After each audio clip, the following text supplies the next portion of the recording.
வணக்கம் ஜோதி நண்பர்களே. 2026 மே மாத கிரக அமைப்புகளின்படி மகர ராசிக்கான பலன்கள்.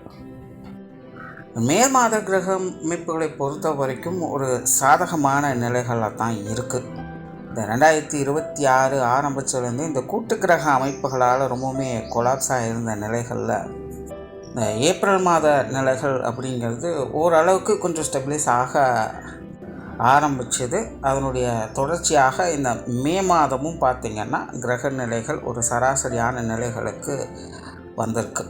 அண்ட் குறிப்பாக இந்த மே மாதம் பார்த்திங்கன்னா மாதத்தின் பிற்பகுதிகளில் மாத கிரகங்கள்னு சொல்லக்கூடிய சூரியன், புதன், செவ்வாய், சுக்கிரன் 4 கிரகங்களுடைய பெயர்ச்சியும் இருக்குது. அதாவது செவ்வாய் மீன ராசியிலிருந்து மேஷத்திற்கு ஆட்சி நிலையில் பெயர்ச்சி ஆகிறாங்க. சூரியனும் புதனும் மேச ராசியிலேருந்து ரிஷபத்துக்கு பயிற்சி ஆகிறாங்க.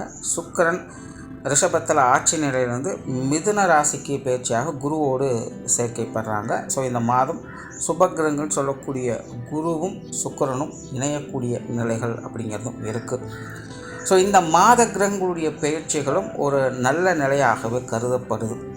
அதனால் இந்த மே மாதம் குளோபலாக பார்த்திங்கன்னா பெரிய அளவில் எந்த ஒரு பிரச்சனையும் இல்லாமல் ஒரு சுமூகமான மாற்றங்களை நோக்கி நகரக்கூடிய மாதமாக அமையும்.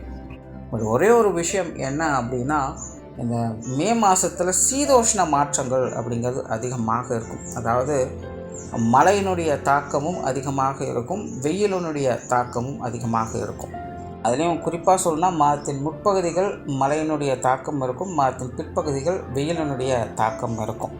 ஸோ இந்த அமைப்பானது பூமியினுடைய தட்பவெப்ப நிலையை கொஞ்சம் கொலாப்ஸ் பண்ணும். ஸோ இதனால் உடல்நல ரீதியாக கொஞ்சம் தாக்கங்கள் அப்படிங்கிறது இருக்கும். அதனால் இந்த மாதம் கொஞ்சம் ஹெல்த் கான்சியஸாக இருங்க. குறிப்பாக குழந்தைகளும் முதியோர்களும் கொஞ்சம் கூடுதல் கவனம் தேவை இந்த உடல்நல விஷயங்களில். இதுக்காக ரொம்ப பேனிக்கெல்லாம் ஆக வேண்டியதில்லை. எல்லாம் சின்ன சின்ன அசௌகரியங்கள் தான். அதாவது நார்மலாகவே தொடர்ந்து வேலை செஞ்சுக்கிட்டே இருக்கும்போது அது எவ்வளோ சிரமம் கொடுத்தாலும் அந்த வேலை முடிகிற வரைக்கும் ஒன்றும் தெரியாது. ஆனால் முடித்ததுக்கப்புறம் இப்போ ஓய்வு எடுக்கலாம் அப்படிங்கும்போது தான் எங்கெல்லாம் பெயின் இருக்குது, எங்கெல்லாம் எப்படி பிரச்சனை பண்ணுது அப்படிங்கிறது தெரியும். ஸோ அப்படி தான் கடந்த 3 மாதங்கள் அப்படிங்கிறது எல்லா ராசிகளுக்குமே ரொம்பவுமே ஸ்ட்ரெஸ்ஃபுல்லாக இருந்தது. விஷயங்கள் காரியங்கள் தான் மாறி மாறி இருக்குமே தவிர ஜென்ரலாக எல்லா ராசிக்காரங்களுமே ரொம்பவுமே மன அழுத்தங்களோடு தான் இருந்துட்டு வருவாங்க ஏதோ ஒரு விஷயங்களால். பட் இந்த மாதம் அப்படியெல்லாம் இல்லாமல் கொஞ்சம் ரிலீஃபை கொடுக்கக்கூடிய விஷயங்களாக அமையுது. ஸோ அதனால் இது வரைக்கும் கொஞ்சம் அறக்க பறக்க இருந்த நிலைகளில் இப்போ கொஞ்சம் ரிலாக்ஸாக மாறுறதுனால அதனுடைய பாதிப்புகள் அப்படிங்கிறது தெரிய வரும். ஸோ இப்படி தான் இந்த உடல்நல ரீதியான பிரச்சனைகள் அப்படிங்கிறது வெளியே வருது. அதனால் ரொம்ப பெரிய அளவில் பேனிக் ஆக வேண்டாம். சீதோஷ்ண மாற்றங்கள் அப்படிங்கிறதும் கொஞ்சம் இருக்கத்தான் செய்யுது. பட் அதனாலலாம் பெரிய தொந்தரவுகள் இல்லை. கொஞ்சம் ஹெல்த் கான்சியஸாக இருந்துட்டிங்கனாலே இந்த மாதம் ஒரு சாதகமான மாதம் தான். ஸோ ஜென்ரலாக இந்த மே மாதம் ஒரு சுமூகமான நிலைகளில் தான் இருக்குது. இனி தனிப்பட்ட முறையில் உங்களுடைய ராசிகளுக்கு என்ன மாதிரியான மாற்றங்கள் இருக்குது அப்படிங்கிறத பார்க்கலாம். மகர ராசிக்கு இந்த மாதம் உங்களுடைய ராசினாலும் ராசிக்கு 3ஆம் இடத்துல செவ்வாயோடு சேர்ந்து சஞ்சாரம் செய்துட்டு வர்றாங்க. மாதத்தின் பிற்பகுதியில் செவ்வாய் 4ஆம் இடத்துக்கு பயிற்சியாக ஆட்சி நிலை பெறும். இந்த அமைப்புகளால் மகர ராசியை பொறுத்த வரைக்கும் இந்த மாதம் ஒரு உத்வேகம் அளிக்கக்கூடிய ஒரு மாதம் அப்படின்னு சொல்லலாம். அதாவது மகர ராசிக்காரங்களுக்கு இந்த மாதம் முடியாத விஷயங்களை முடித்து காட்டணும் அப்படிங்கிற ஒரு தீவிர தன்மை என்பது உருவாகும். சிலர்லாம் புதிய சாகசங்களை விரும்புவாங்க. ரிஸ்க் எடுக்கிறதெல்லாம் ரிஸ்க் சாப்பிட்ற மாதிரின்னு சொல்லி ரொம்ப சவாலான விஷயங்களையும் ரொம்ப கேஷுவலாக டீல் பண்ண ஆரம்பிச்சிடுவாங்க. ஸோ மகர ராசிக்காரங்க இந்த மாதம் ரொம்பவுமே பிஸியாக இருப்பாங்க அப்படின்னு சொல்லலாம். மகர ராசிக்காரங்க ஒரு விஷயத்தில் மட்டும் கொஞ்சம் கவனமாக இருங்க. சில நேரங்களில் உங்களுக்கு கோபம் சுருன்னு ஏறும், உங்களுடைய வாக்குவாதங்கள் தடிக்கும்.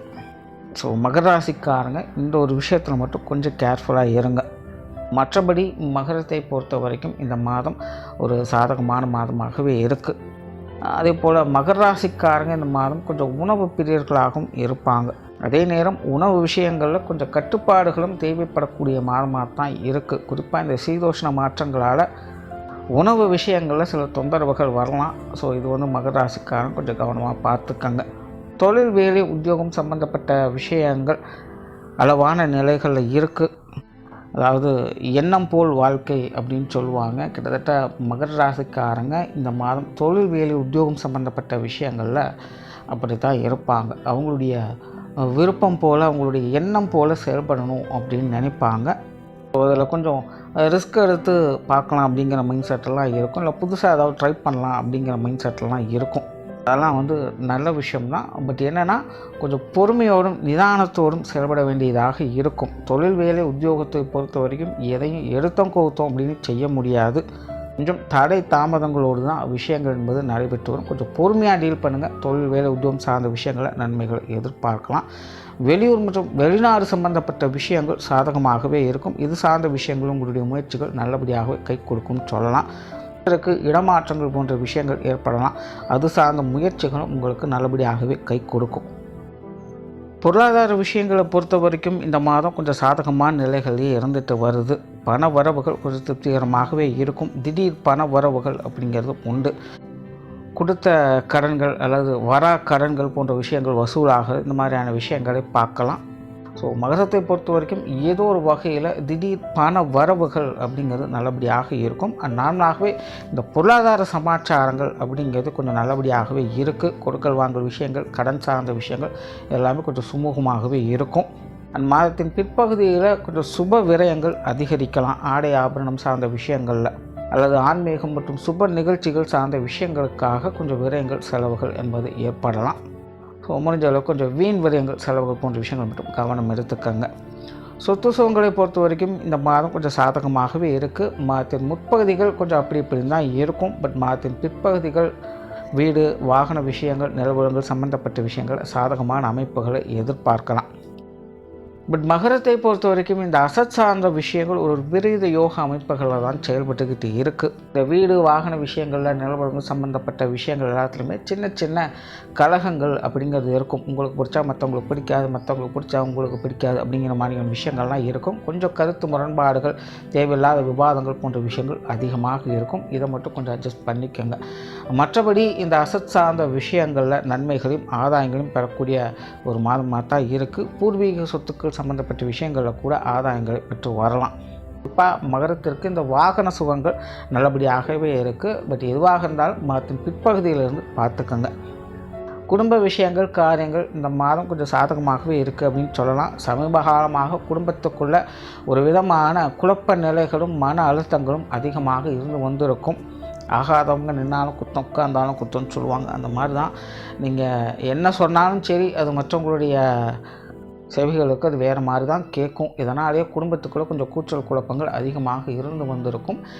இந்த மாதம் அது சார்ந்த பிரச்சனைகள் கொஞ்சம் முடிவுக்கு வரும். ஒரு சுமூகமான மாற்றங்கள் குடும்பத்துக்குள்ளே பார்க்கலாம். பெரிய அளவில் சங்கடங்கள் இருக்காது. அதற்கான முதல் படிகளாக இந்த மாதம் ஆரம்பிக்கும். குடும்ப உறவுகளும் கூட ஓரளவு கொஞ்சம் அனுசரணையாக வரவும் செய்வாங்க. திருமண அமைப்புகள், புத்திரபாக்கிய அமைப்புகள் அளவான நிலைகளில் செயல்பட்டுக்கிட்டு இருக்குது. முயற்சியால் முன்னேற்றங்களை பார்க்கலாம். கணவன் மனைவி உறவுகள் சாதகமாகவே இருக்கும். குழந்தைகள் சம்பந்தப்பட்ட விஷயங்கள் காரியங்கள் சிறப்பாகவே இருக்குது. குழந்தைகள் வகையில் மன மகிழ்ச்சி தரக்கூடிய விஷயங்கள் இருக்கும்.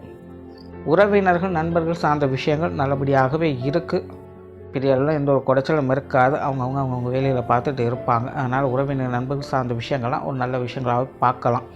உடல்நலம் சார்ந்த விஷயங்களில் கொஞ்சம் கவனம் எடுத்துக்கங்க. உஷ்ண ரீதியான தொந்தரவுகள் இருக்கவே செய்து. குறிப்பாக மாதத்தின் பிற்பகுதிகளில் மருத்துவ விரயங்கள் கூடலாம். ஸோ உடல்நல விஷயங்களில் மகர ராசிக்காரன் கொஞ்சம் கவனமாக இருங்க. மாணவர்களுக்கு கல்வி வித்தை சம்பந்தப்பட்ட விஷயங்கள் சாதகமாகவே இருக்குது. மாதத்தின் முற்பகுதியில் கொஞ்சம் கடின உழைப்புகள் தேவைப்படும்.